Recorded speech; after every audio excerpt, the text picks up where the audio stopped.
Homo Deus, capítulo 10, que corresponde a la parte 3. El océano de la conciencia. Es improbable que las nuevas religiones surjan de las cuevas de Afganistán o de las madrasas de Oriente Medio.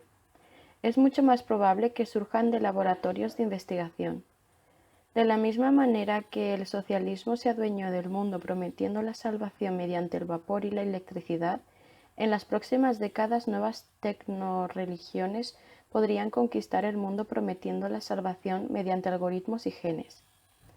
A pesar de todos los discursos del islamismo radical y del fundamentalismo cristiano, el lugar más interesante del mundo desde la perspectiva religiosa no es el Estado Islámico o el cinturón de la Biblia, sino Silicon Valley.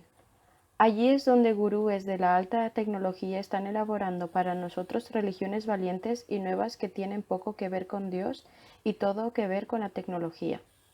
Prometen todas las recompensas antiguas: felicidad, paz, prosperidad e incluso vida eterna, pero aquí, en la tierra, y con la ayuda de la tecnología, en lugar de después de la muerte y con la ayuda de seres celestiales.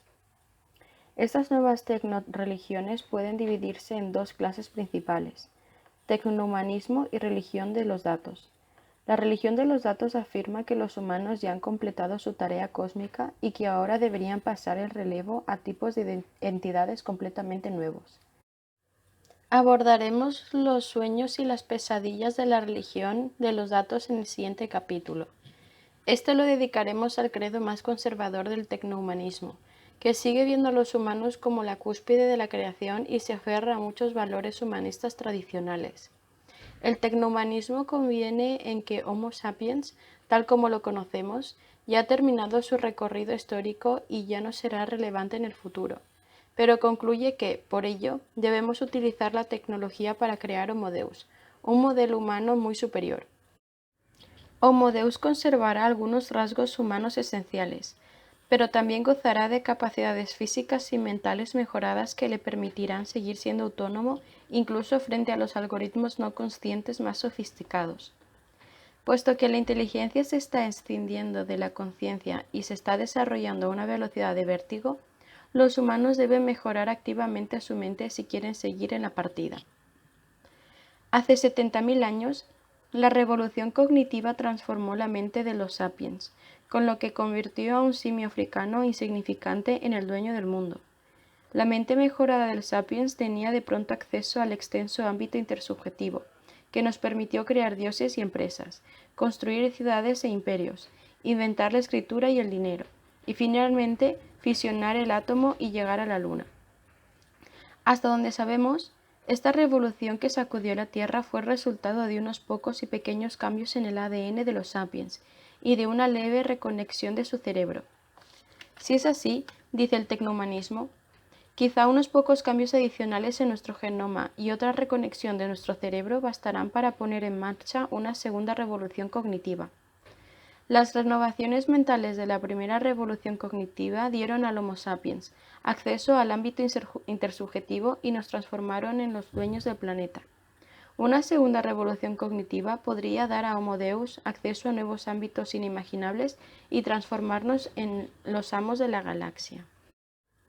Esta idea es una variante actualizada de los viejos sueños del humanismo evolutivo, que hace ya un siglo pronosticó la creación de superhumanos. Sin embargo, mientras que Hitler y sus acólitos planeaban crear superhumanos mediante la cría selectiva y la limpieza étnica, el tecnohumanismo del siglo XXI espera alcanzar el objetivo de manera mucho más pacífica, con ayuda de la ingeniería genética, de la nanotecnología y de las interfaces cerebro-ordenador. Calibrar la mente. El tecnohumanismo busca mejorar la mente humana y darnos acceso a experiencias desconocidas y a estados de conciencia con los que no estamos familiarizados. Sin embargo, reformar la mente humana es una empresa extremadamente compleja y peligrosa. Tal como vimos en el capítulo 3, en verdad no comprendemos la mente. No sabemos cómo surgen las mentes ni cuál es su función. Mediante el sistema de prueba y error aprendemos a modificar estados mentales, pero raramente entendemos todas las implicaciones de tales manipulaciones. Peor aún, puesto que no estamos familiarizados con el espectro completo de los estados mentales, no sabemos qué objetos mentales debemos plantearnos. Somos como los habitantes de una isla pequeña y aislada cuyos pobladores acaban de inventar la primera barca y están a punto de hacerse a la mar sin tener un mapa ni siquiera un destino. En realidad, nosotros estamos en una situación algo peor. Los habitantes de nuestra isla imaginaria saben al menos que ocupan un pequeño espacio en un mar grande y misterioso. Nosotros no conseguimos darnos cuenta de que vivimos en una isla minúscula de conciencia en mitad de un gigantesco océano de estados mentales extraños. Igual que los espectros de la luz y del sonido son mucho mayores de lo que los humanos podemos ver y oír, el espectro de los estados mentales es mucho mayor de lo que el humano medio imagina. Solo podemos ver la luz en longitudes de ondas de entre 400 y 700 nanómetros. Por encima de este pequeño principado de la visión humana se extienden los ámbitos invisibles, pero enormes del infrarrojo, las microondas y las ondas de radio, y por debajo, los oscuros reinos de los rayos ultravioleta, los rayos X y los rayos gamma. De manera parecida, el espectro de posibles estados mentales puede ser infinito, pero la ciencia ha estudiado únicamente dos diminutas subsecciones del mismo, la subnormativa y la weird. Durante más de un siglo, psicólogos y biólogos han realizado investigaciones exhaustivas con personas que padecían diversos trastornos psíquicos y enfermedades mentales, desde el autismo hasta la esquizofrenia. En consecuencia, hoy tenemos un mapa detallado, aunque muy lejos de ser perfecto, del espectro mental subnormativo. Simultáneamente, los científicos han estudiado los estados mentales de personas consideradas sanas y normativas. Sin embargo, la mayor parte de la investigación científica sobre la mente y la experiencia humana se ha llevado a cabo con personas de sociedades weird, abro paréntesis, occidentales, educadas, industrializadas, ricas y democráticas, que no constituyen una muestra representativa de la humanidad. El estudio de la mente humana ha asumido hasta ahora que Homo sapiens es Homer Simpson. En un innovador estudio de 2010, Joseph Henrich, Stephen J. Hein y Ara Norensayan estudiaron todos los artículos publicados entre 2003 y 2007 en revistas científicas importantes pertenecientes a 6 subcampos diferentes de la psicología.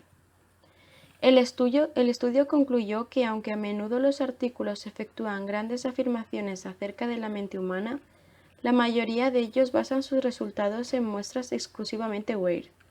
Por ejemplo, los artículos publicados en el Journal of Personality and Social Psychology, que seguramente es la revista más importante en el subcampo de la psicología social, el 96% de los individuos de las muestras eran weird y el 68% eran estadounidenses. Además, el 67% de los sujetos estadounidenses y el 80% de los que tenían otras nacionalidades eran estudiantes de psicología. En otras palabras, más de 2/3 de los individuos que constituían las muestras de los artículos publicados en esta prestigiosa revista eran estudiantes de psicología en universidades occidentales. Henrich, Hein y Norensayan sugirieron, medio en broma, que la revista debía cambiar su nombre por The Journal of Personality and Social Psychology of American Psychology Students. Figura número 46. Los estudiantes de psicología aparecen en muchos de estos estudios porque sus profesores los obligan a participar en los experimentos.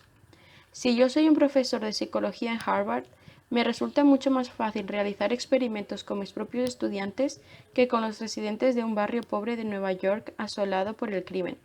Abro paréntesis. Por no hablar de viajar a Namibia y realizar experimentos con los cazadores-recolectores del desierto del Kalahari. Sin embargo, bien pudiera ser que los habitantes de los suburbios pobres de Nueva York y los cazadores-recolectores del Kalahari experimenten estados mentales que no descubriremos nunca al obligar a estudiantes de psicología de Harvard a responder extensos cuestionarios o introducir su cabeza en escáneres fMRI. Aunque viajáramos por todo el planeta y estudiáramos todas y cada una de las comunidades humanas, solo acabaríamos cubriendo una parte limitada del espectro mental de los sapiens. Hoy en día, todos los humanos han sido tocados por la modernidad, y todos somos miembros de una única aldea global.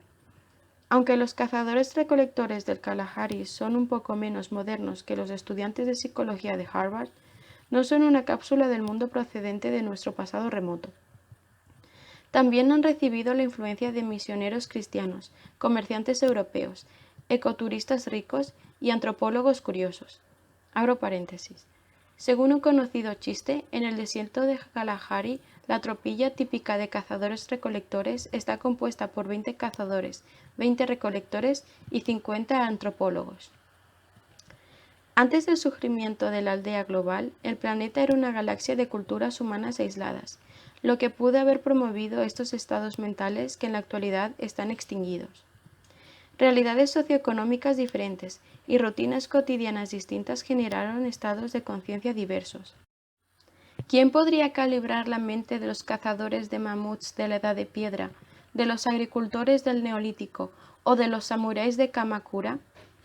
Además, muchas culturas premodernas creían en la existencia de estados superiores de conciencia, a los que la gente podía acceder por medio de la meditación, las drogas o los rituales.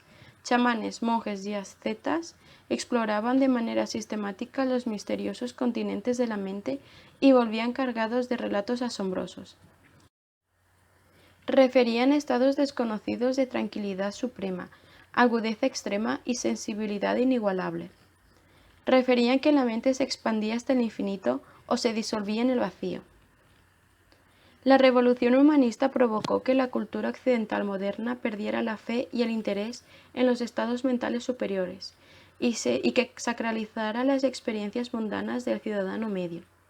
Por lo tanto, la cultura occidental moderna es única por carecer de una clase especial de personas que busquen experimentar estados mentales extraordinarios. Considere que quien quiera que intente hacerlo es un drogadicto, un enfermo mental o un charlatán. En consecuencia, aunque tenemos un mapa detallado del paisaje mental de los estudiantes de psicología de Harvard, sabemos mucho menos acerca de los paisajes mentales de los chamanes, de los nativos norteamericanos, de los monjes budistas o de los místicos sufíes. Y esto es solo la mente de los sapiens. Hace 50.000 años compartimos este planeta con nuestros primos neandertales.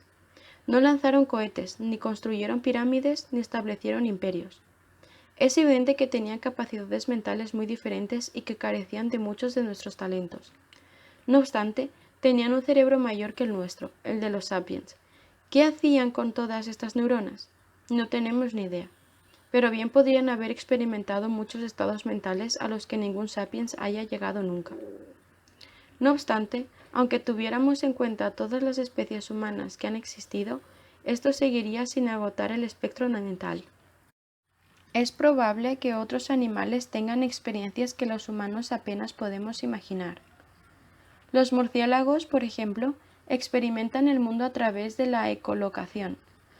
Emiten una rapidísima serie de llamadas de alta frecuencia, que trascienden con mucho a la gama que percibe el oído humano. Después detectan e interpretan los ecos que retornan para elaborar la imagen del mundo. Dicha imagen es tan detallada y precisa que los murciélagos pueden volar rápidamente entre árboles y edificios, perseguir y capturar polillas y mosquitos y eludir continuamente a lechuzas y otros depredadores. Los murciélagos viven en un mundo de ecos.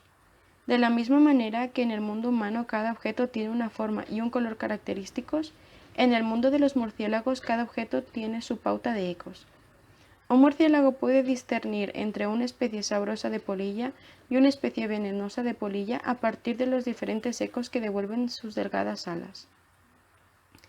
Unas especies de polillas comestibles intentan protegerse produciendo una pauta de ecos similar al de una especie venenosa. Otras polillas han desarrollado una capacidad más notable aún para desviar las ondas del radar de los murciélagos. De modo que, al igual que los bombarderos furtivos, vuelan sin que los murciélagos sepan que están allí. El mundo de la ecolocación es tan complejo y tormentoso como nuestro mundo de sonido y visión, pero lo obviamos por completo. Uno de los artículos más importantes acerca de la filosofía de la mente se titula What is it like to be a bat? En este artículo de 1974, el filósofo Thomas Nagel indica que una mente de sapiens no puede comprender el mundo subjetivo de un murciélago. Podemos escribir todos los algoritmos que queramos acerca del cuerpo del murciélago, de los sistemas de colocación de los murciélagos y de las neuronas de los murciélagos, pero ello no nos dirá qué se siente siendo un murciélago. ¿Qué se siente al colocar a una mariposa que bate las alas? ¿Es parecido a ver o es algo completamente distinto? Intentar explicar a un sapiens qué se siente al ecolocar a una mariposa es probablemente tan inútil como explicar a un topo ciego la sensación de contemplar un Caravaggio. Es probable que las emociones de los murciélagos se hallen también muy influenciadas por la centralidad de su sentido de colocación. Para los sapiens, el amor es rojo, la envidia es verde y la depresión es azul. ¿Quién sabe qué colocaciones colorean el amor de un murciélago hembra hacia sus hijos o los sentimientos de un murciélago macho hacia sus rivales?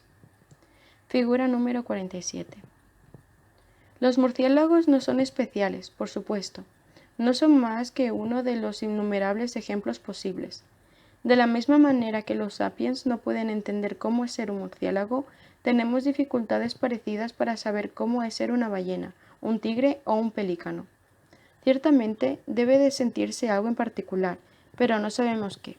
Tanto las ballenas como los humanos procesamos las emociones en una parte del cerebro denominada sistema límbico, pero el sistema límbico de una ballena contiene toda una parte adicional ausente en la estructura humana. ¿Acaso dicha parte permite a las ballenas experimentar emociones profundas y complejas que no son completamente ajenas a nosotros? Las ballenas podrían poseer también asombrosas experiencias musicales que ni siquiera Bach o Mozart podrían entender. Las ballenas pueden oírse unas a otras en centenares de kilómetros de distancia, y cada ballena tiene un repertorio de cantos característicos que pueden durar horas y siguen patrones muy intrincados. De cuando en cuando, una ballena compone un nuevo éxito que otras ballenas del océano adoptan. Los científicos registran de modo rutinario tales éxitos y los analizan con la ayuda de ordenadores. Pero, ¿es capaz algún humano de comprender estas experiencias musicales e indicar la diferencia entre una ballena Beethoven y una ballena Justin Bieber? Nada de esto debiera sorprendernos. Los sapiens no gobiernan el mundo porque posean emociones más profundas o experiencias musicales más complejas que los demás animales. De modo que podemos ser inferiores a ballenas, murciélagos, tigres y pelícanos al menos en algunos ámbitos emocionales y experimentales. Más allá del espectro mental de humanos, murciélagos, ballenas y todos los demás animales, puede que estén aguardándonos continentes todavía más vastos y extraños. Con toda probabilidad hay una variedad infinita de estados mentales que ningún sapiens, murciélago o dinosaurio experimentó en 4.000 millones de años de evolución terrestre, porque no tenían las facultades necesarias. Sin embargo, en el futuro, drogas poderosas, ingeniería genética, cascos electrónicos e interfaces directas cerebro-ordenador podrían abrir pasajes a estos lugares. Al igual que Colón y Magallanes navegaron más allá del horizonte para explorar nuevas islas y continentes desconocidos, quizá un día naveguemos hacia las antípodas de la mente. Huelo miedo. Mientras médicos, ingenieros y clientes se centraron en curar las enfermedades mentales y en disfrutar de la vida en las sociedades weird, el estudio de los estados mentales subnormales y de mentes weird era quizá suficiente para nuestras necesidades. Aunque a la psicología normativa se le acusa a veces de tratar mal a toda divergencia de la norma, en el último siglo ha proporcionado alivio a muchísimas personas y ha salvado la vida y la cordura de millones. Sin embargo, al principio del tercer milenio nos enfrentamos a un tipo de reto completamente distinto a medida que el humanismo liberal va dejando paso al tecnohumanismo y a la medicina se centra cada vez más en mejorar a los sanos en lugar de curar a los enfermos. Médicos, ingenieros y clientes ya no quieren simplemente resolver los problemas mentales, buscan mejorar la mente. Estamos adquiriendo las capacidades técnicas para empezar a fabricar nuevos estados de conciencia, pero carecemos de un mapa de esos territorios potencialmente nuevos. Puesto que estamos familiarizados principalmente con el espectro mental normativo y subnormativo de la gente weird, ni siquiera sabemos a qué destinos podemos dirigirnos. Así pues, No es de sorprender que la psicología positiva se haya convertido en el subcampo más a la moda de la disciplina. En la década de 1990, expertos importantes como Martin Seligman, Ed Diner y Mihaly Csikszentmihalyi afirmaban que la psicología tenía que estudiar no solo las enfermedades mentales, sino también las fortalezas mentales.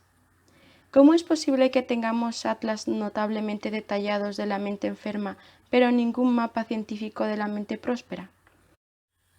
A lo largo de las 2 últimas décadas, la psicología positiva ha dado primeros pasos importantes en el estudio de los estados mentales supernormativos, pero en 2016 la zona supernormativa es en gran parte terra incógnita para la ciencia.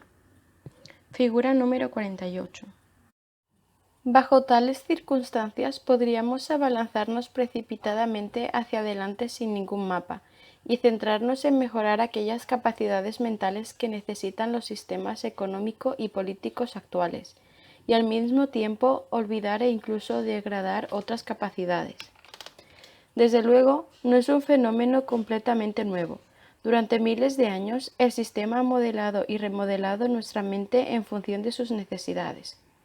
Los sapiens evolucionaron originalmente como miembros de comunidades pequeñas e íntimas, y sus facultades mentales no estaban adaptadas a vivir como piezas de un mecanismo gigantesco. Sin embargo, con el auge de las ciudades, los reinos y los imperios, el sistema cultivó capacidades necesarias para la cooperación a gran escala, a la vez que desatendía otras habilidades y talentos. Por ejemplo, es probable que los humanos arcaicos hicieran un uso exhaustivo de su sentido del olfato. Los cazadores-recolectores son capaces de oler a distancia la diferencia entre varias especies de animales, varios humanos e incluso varias emociones. El miedo, por ejemplo, huele de manera diferente al valor. Cuando un hombre tiene miedo, secreta sustancias químicas diferentes de cuando está lleno de valor. Si nos sentáramos entre una pandilla de humanos arcaicos que debatieran sobre iniciar una guerra contra una pandilla vecina, podríamos oler literalmente la opinión pública. A medida que los sapiens se organizaban en grupos mayores, nuestra nariz empezó a perder su importancia, porque únicamente es útil cuando se trata con un número reducido de individuos. Por ejemplo, no podemos oler el miedo de que Estados Unidos tiene de China. En consecuencia, se abandonaron los poderes olfativos humanos. Las áreas del cerebro que hace decenas de millones de años probablemente se ocupaban de los olores se pusieron a trabajar en tareas más urgentes, como la lectura, las matemáticas y el razonamiento abstracto. El sistema prefiere que nuestras neuronas resuelvan ecuaciones diferenciales a que huelan a nuestros vecinos. Lo mismo ocurrió con el resto de nuestros sentidos y con la capacidad subyacente de prestar atención a nuestras sensaciones. Los antiguos cazadores-recolectores fueron siempre sagaces y atentos. Mientras deambulaban por el bosque en busca de setas, olisqueaban minuciosamente el viento y observaban detenidamente el suelo. Cuando encontraban una seta, la comían con la máxima atención, al tanto de cualquier pequeño matiz en el sabor que pudiera distinguir una seta comestible de su pariente venenosa. Los miembros de las sociedades opulentas actuales no necesitan este conocimiento tan diligente. Podemos ir al supermercado y comprar cualquiera de los 1000 productos alimentarios diferentes, cada uno de los cuales ha sido supervisado por las autoridades sanitarias.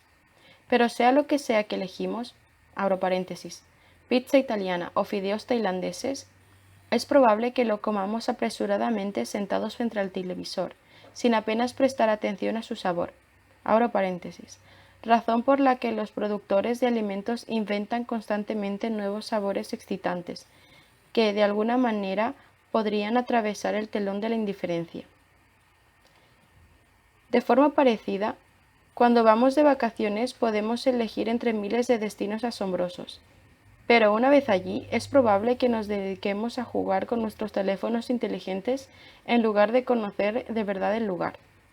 Tenemos más donde elegir que nunca, pero, al margen de lo que escojamos, hemos perdido la capacidad de prestarle verdadera atención. Además de oler y prestar atención, también hemos perdido la capacidad de soñar.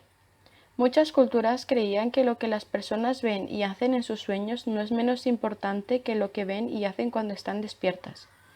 Así la gente desarrollaba activamente la capacidad de soñar, de recordar sueños e incluso de controlar sus actos en el mundo onírico. Es lo que se conoce como sueños lúcidos. Los expertos en sueños lúcidos podían moverse a voluntad por el sueño y afirmaban que podían incluso viajar a planos de existencia superiores o conocer a visitantes de otros mundos. En el mundo moderno, en cambio, descartan los sueños como mensajes subconscientes en el mejor de los casos y como basura mental en el peor. En consecuencia, los sueños desempeñan un papel mucho menor en nuestra vida. Pocas personas desarrollan activamente sus capacidades de soñar y muchas afirman que no sueñan en absoluto o que son incapaces de recordar ninguno de sus sueños. ¿Ha provocado la reducción de nuestra capacidad de oler, de prestar atención y de soñar que nuestra vida sea más pobre y más gris? Es posible, pero aunque tal fuera el caso, para los sistemas económico y político ha merecido la pena. Nuestro jefe quiere que comprobemos constantemente nuestro correo electrónico en lugar de oler flores o soñar con hadas. Por razones similares, es probable que las mejoras futuras de la mente humana reflejen las necesidades políticas y las fuerzas del mercado. Por ejemplo, el casco de atención del ejército estadounidense tiene por finalidad ayudar a la gente que se centre en tareas bien definidas y acelere su proceso de toma de decisiones. Sin embargo, podría reducir su capacidad de demostrar empatía y de tolerar dudas y conflictos internos. Los psicólogos humanistas han señalado que las personas angustiadas no suelen desear una solución rápida. Quieren que alguien les escuche y empatice con sus temores y recelos. Suponga el lector que se está gestando una crisis en su lugar de trabajo que le afecta, porque su nueva jefa no valora sus opiniones e insiste en hacerlo todo a su manera. Después de un día particularmente triste, el lector coge el teléfono y llama a un amigo. Pero el amigo tiene poco tiempo y poca energía para dedicarle, de manera que lo corta enseguida e intenta resolver su problema. Muy bien, ya entiendo. Bueno, en realidad solo tienes dos opciones. O dejas el trabajo o te quedas y haces lo que quiera tu jefa. Y si yo fuera tú, me largaría. Esto no ayudaría. Un buen amigo de verdad tendrá paciencia y no encontrará rápidamente una solución. Escuchará las congojas del lector y dará espacio y tiempo para que salgan a la superficie todas sus emociones contradictorias y las ansiedades que los reconcomen. El casco de atención funciona un poco como el amigo impaciente. Por descontado, a veces, entre paréntesis, en el campo de batalla, por ejemplo, las personas necesitan tomar decisiones rápidas y firmes, pero en la vida eso no es todo. Si empezamos a usar el casco de atención cada vez en más situaciones, podríamos acabar perdiendo la capacidad de tolerar la confusión, las dudas y las contradicciones, de la misma manera que hemos perdido la capacidad de oler, soñar y prestar atención. El sistema puede empujarnos en aquella dirección porque por lo general nos recompensa por las decisiones que tomamos y no por nuestras dudas. Pero una vida de decisiones resueltas y de arreglos rápidos podría ser más pobre y más somera que una de dudas y contradicciones. Cuando mezclamos una capacidad práctica para modificar la mente con nuestra ignorancia del espectro mental y con los intereses limitados de gobiernos, ejércitos y empresas, lo que obtenemos es una receta para crear problemas.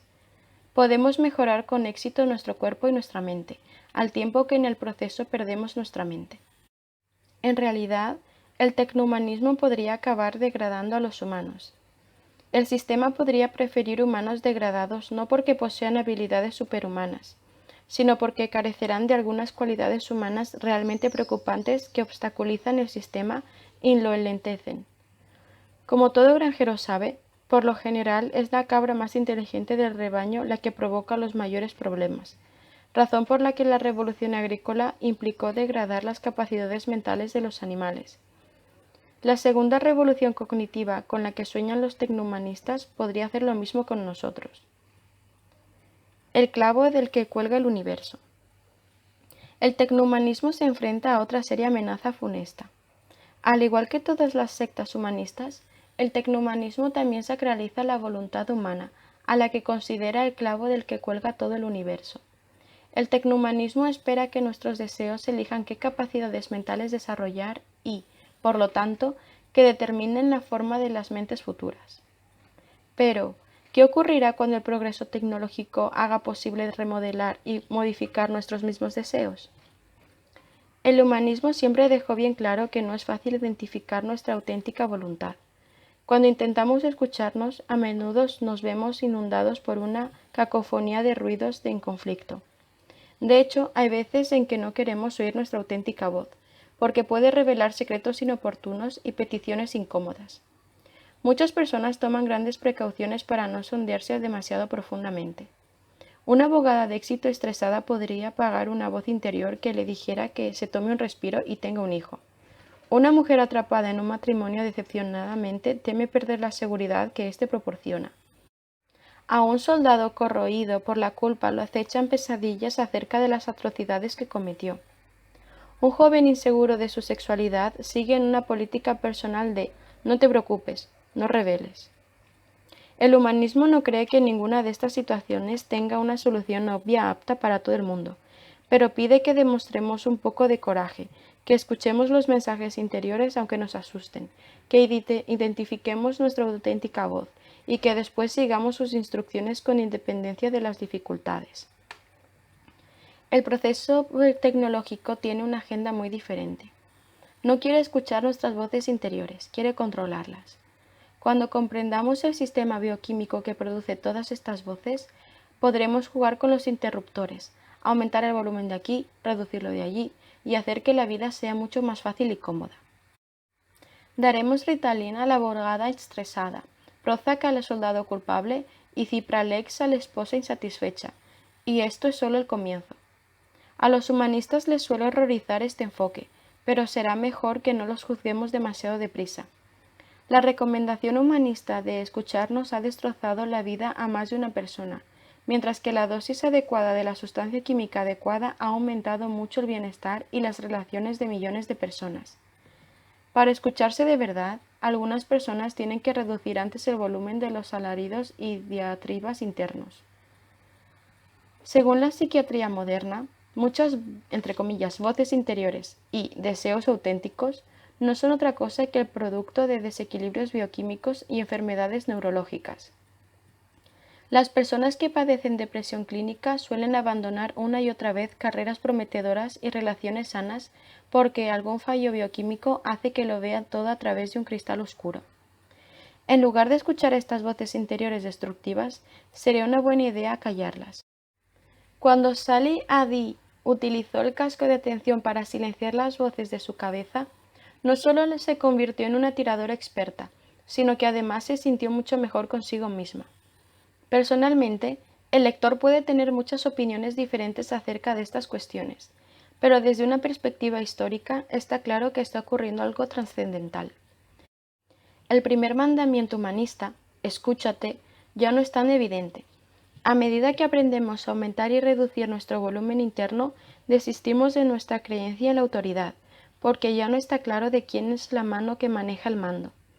Silenciar ruidos molestos dentro de nuestra cabeza parece una idea maravillosa, siempre que nos permita acabar oyendo a nuestro yo profundo y auténtico. Pero si no hay un yo auténtico, ¿cómo decidimos qué voces silenciar y cuáles amplificar? Supongamos, solo por hipótesis, que dentro de unas décadas los neurocientíficos otorgan un control fácil y preciso sobre muchas voces internas. Imaginemos a un joven gay de una devota familia mormona que, después de años viviendo dentro del armario, finalmente ha acumulado el dinero suficiente para costearse una operación. Se dirige a la clínica provisto de $100,000, decidido a salir de ella tan heterosexual como Joseph Smith. De pie, de frente a la puerta de la clínica, repite mentalmente lo que le dirá el médico. Doctor, aquí tiene usted $100,000. Por favor, arrégleme para que nunca más desee a hombres. Pulsa el timbre y abre la puerta George Clooney, en persona. Doctor, murmura el abrumado chico, aquí tiene $100,000. Por favor, arrégleme para que nunca más desee ser heterosexual.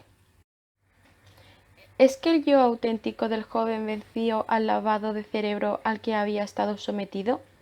¿O quizá una tentación momentánea hizo que se traicionara? ¿O quizás sencillamente no exista tal cosa como un yo auténtico al que poder seguir o traicionar? Si la gente llega a ser capaz de diseñar y rediseñar su voluntad, ya no podremos verla como el origen último de todo sentido y autoridad, porque no importará lo que diga nuestra voluntad, siempre podremos hacer lo que nos diga otra cosa. Según el humanismo, solo los deseos humanos imbuyen de sentido al mundo, pero si pudiéramos elegir nuestros deseos, ¿sobre qué base podríamos tomar decisiones?